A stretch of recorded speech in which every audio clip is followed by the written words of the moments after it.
Good day, I'm Andrea Chisholm and this is your JIS News for January 23.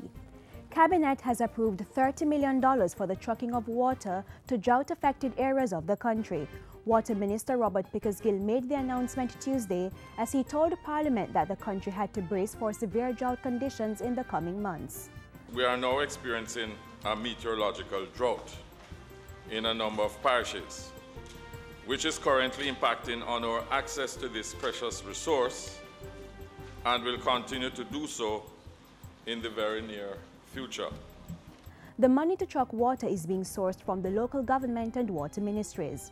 The funds will be allocated to the respective parish councils for the trucking of water to those areas, districts, and communities identified by the members of Parliament as being in need.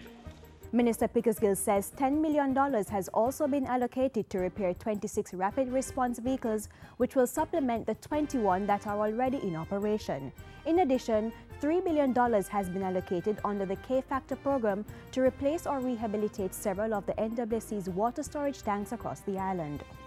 Housing Minister Dr. Maurice Guy says the ministry is looking to amend the Mortgage Indemnity Insurance Act to increase the level of mortgage insurance offered through the Jamaica Mortgage Bank JMB.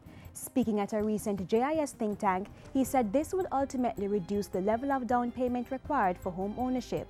To that end, he said the act would be amended to allow the JMB to increase its mortgage insurance to secondary providers such as credit unions from 90 to 97%.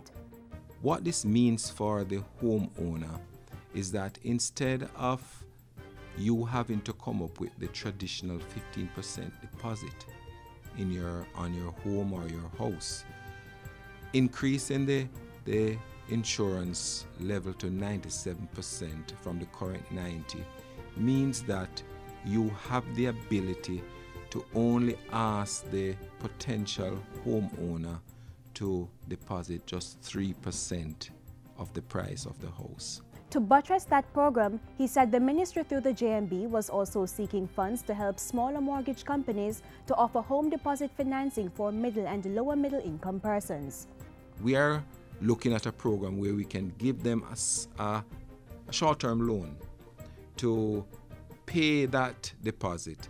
They can pay back that loan over a 3-5 year period and still be able to manage the mortgage over the 15, 20 or 30 years that the National Housing Trust or any of the private mortgage companies are doing.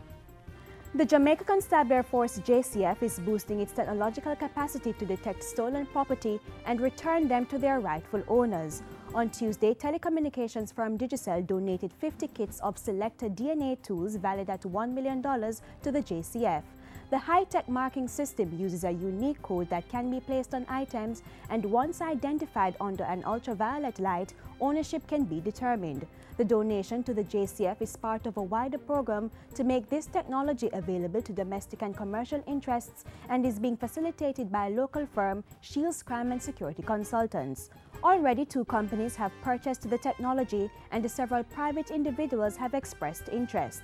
National Security Minister Peter Bunting has welcomed the initiative, saying the ministry is determined to increase the technological capability of the security forces. Whether it be in the area of combating cybercrime, lottery scamming, other types of fraud, or even in robbery or violent crime, in detection, deterrence, and ultimately in assisting us in getting convictions. And finally, major changes will be made to traffic movement in Halfway Tree to improve pedestrian safety at busy intersections. The changes take effect Sunday, January 27, and will be monitored for 6 months to determine their effectiveness. As of Sunday, buses leaving the transportation center along Constant Spring Road will only be allowed to turn right. Pedestrian movement will then be allowed at the intersection of Constant Spring Road and South Odeon Avenue, as well as the intersection of Constant Spring and Sudmere Avenue. Conflicting vehicular movement at both intersections will be stopped. Longer walk time and audible pedestrian signals will also be implemented to improve pedestrian safety. Pedestrian crossings will also be remarked, and do not block intersection yellow boxes will be installed at the center of each intersection, in addition to lane usage signs on Constant Spring Road and Hope Road. And that's it for JIS News today. I'm Andrea Chisholm. Thank you for watching.